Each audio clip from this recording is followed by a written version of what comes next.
We're here at Denver Celebration of Life. And all three of us are wearing one of Denver's shirts, which actually was not planned. So I'm wearing his New York shirt, which has the galaxy. And then Presley's wearing his flannel. Grayson's wearing his other flannel.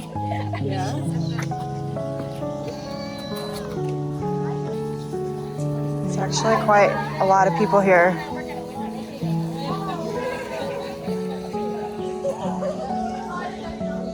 I'm going to do my best to capture everything that's going on so that those of you who can't be here today can kind of be here in spirit.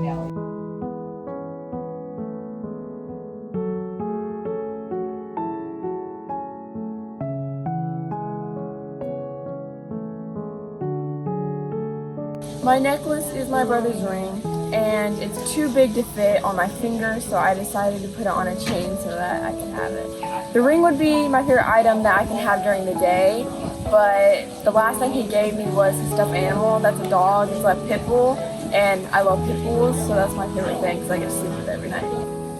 I met Denver approximately 6-7 years ago.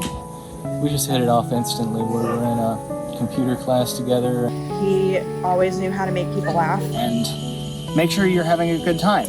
And if you weren't, it was his mission to make sure you were. It's always the humor that brought out the best side of him. That was what Denver was about. He was about enjoying every minute of time that you spend with the people you care about.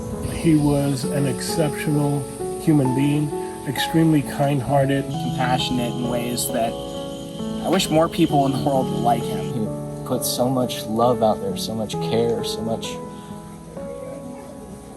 just enjoying the reason for existing. He was a great person, loving, wanted to change the world, and very possibly could have changed the world. And so I think what people are going to remember Was his humanity. And also his eyebrows, because it made him look like a caterpillar, because he had such bushy eyebrows. Just generosity, you know, like he was always there, always ready to just give to other people. He was very human. He cared about people genuinely. It wasn't fake. It wasn't, pretend. He genuinely cared. when you said that something was wrong, that you needed help, like, he wouldn't just be a shoulder for you to cry on. He was there. He would hold you through it. He would tell you that all these reasons why you're worth it, why you deserve this love that he had to give. That was my favorite thing about Denver, is his love.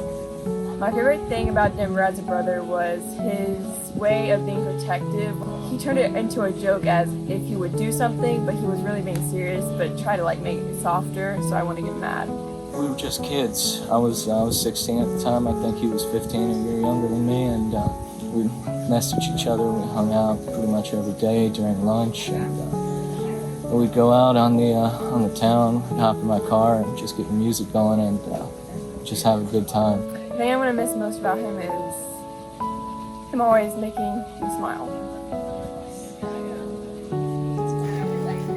He's one of those people who really cared about other people. Especially people who had gone through a lot of trauma in their life. He was very particular about them and helping them and making sure that they were okay. Despite the amount of pain and suffering that he carried with him all the time, he really tried to help other people and other people who had been through similar traumas and had similar baggage and issues and addictions like he had. And we were always trying to drown out this, this sense that we didn't fit in, that we weren't just like everyone else. And we bonded over shared trauma. Like there were some things in our childhood that, had happened and made life kind of rough for us.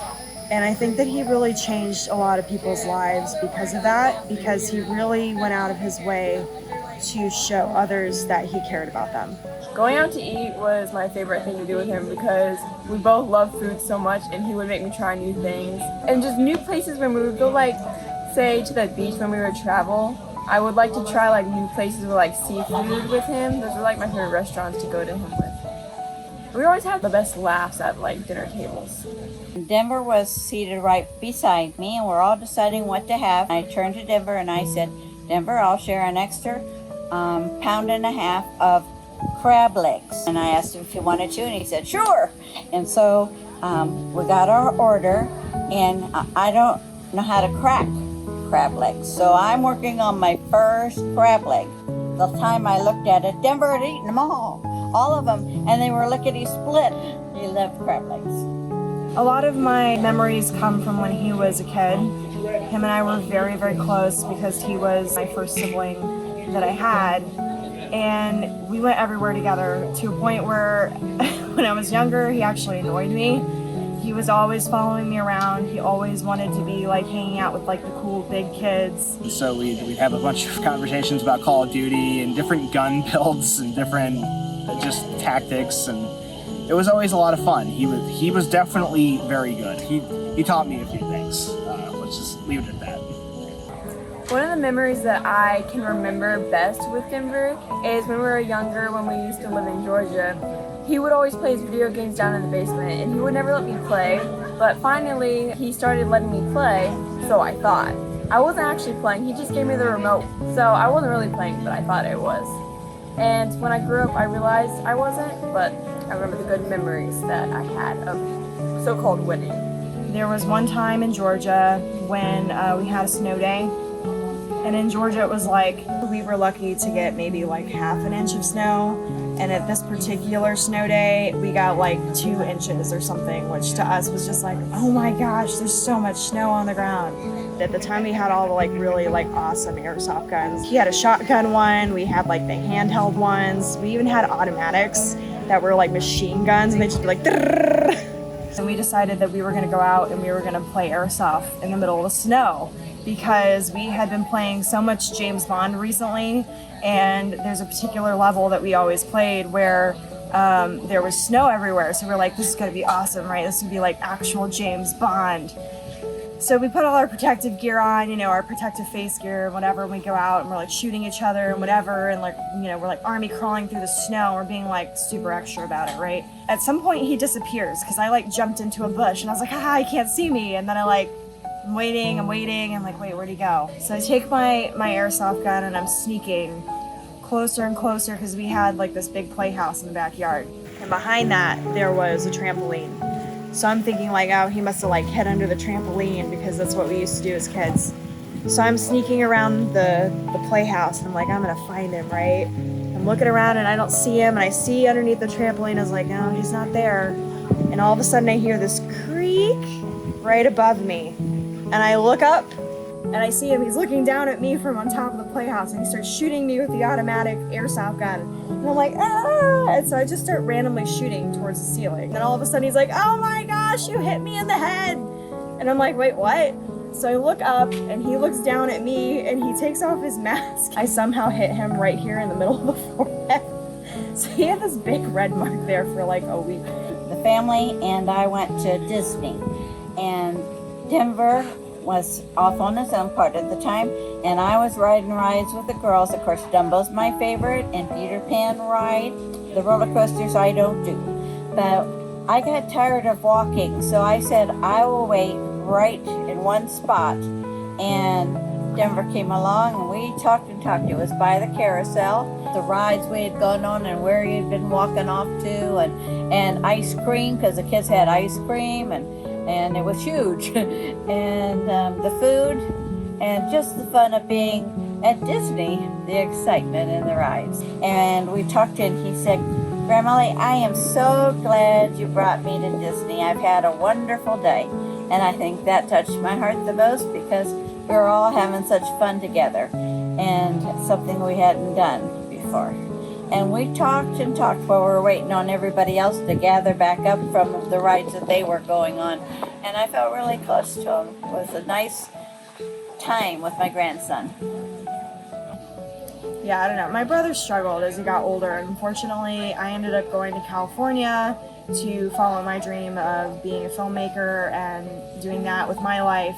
and he just really struggled after I left. And unfortunately, I just feel like his depression really escalated after that point, and he just really started having problems. And sometimes I really wish that I could have been here more for that, and you know, wondered if it would have made a difference. Really, I just miss him.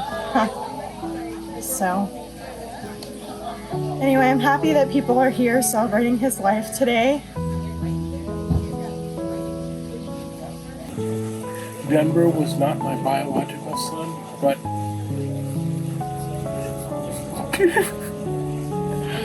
if I would have had one, and I would have asked God to designate a blueprint of who and what I wanted as a biological son, Denver would have been it. He would have definitely been it. Denver, you inspired me to try to be a nicer person, and you will continue to do so for the rest of my life. We should enjoy the times that we had with him rather than dwell on the fact that we didn't get to see him grow up. I'm very honored to care so much about somebody who makes it so hard to say goodbye. So I just try to take peace in the fact that he hopefully has found the peace that he's looking for.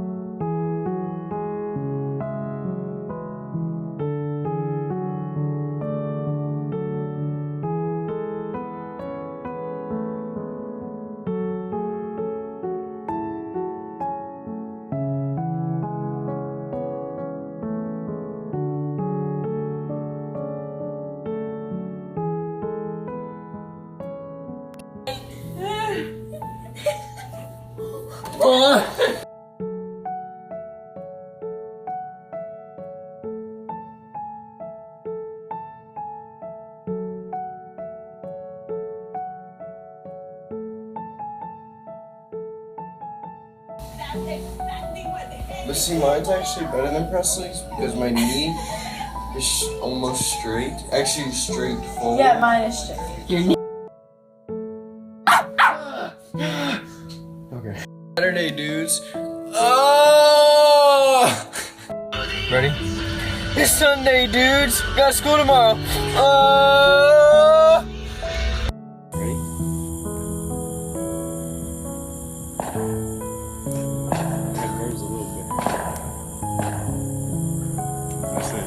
But What is this thing, baby? not even a tush.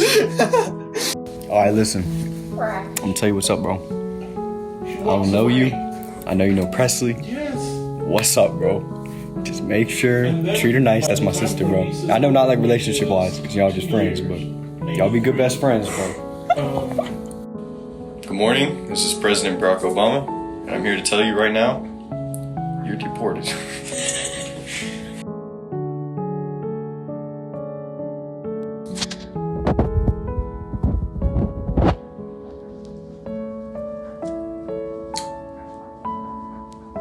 Alright.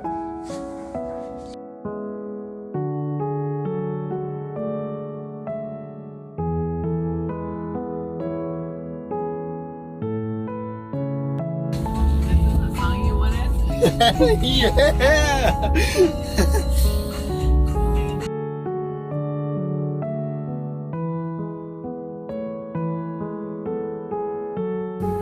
All I need is a chance. Give him a chance! All I need. Woo!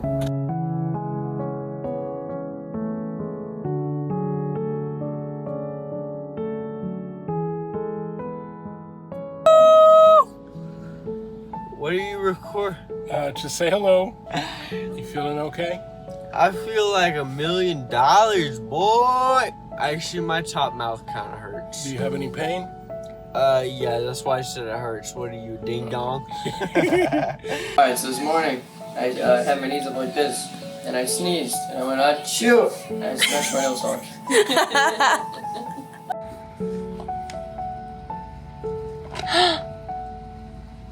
How do you plant a plant? I'm telling Mom. No, dude, I don't. Oh my god, dude, look. It looks the same. Oh my It looks the god. same, doesn't it? I'm videoing it right now. No, you're not. I bro. am. Chill. I'm already videoing it. Listen, please, chill. I'm showing Mom. I accidentally knocked it over. Mom, I accidentally knocked it over. Listen. It's not that serious, bro. It's not that serious. Chill. She's gonna be so mad at you. No, she's not, dude. Look. It's the same plant it was 5 minutes ago.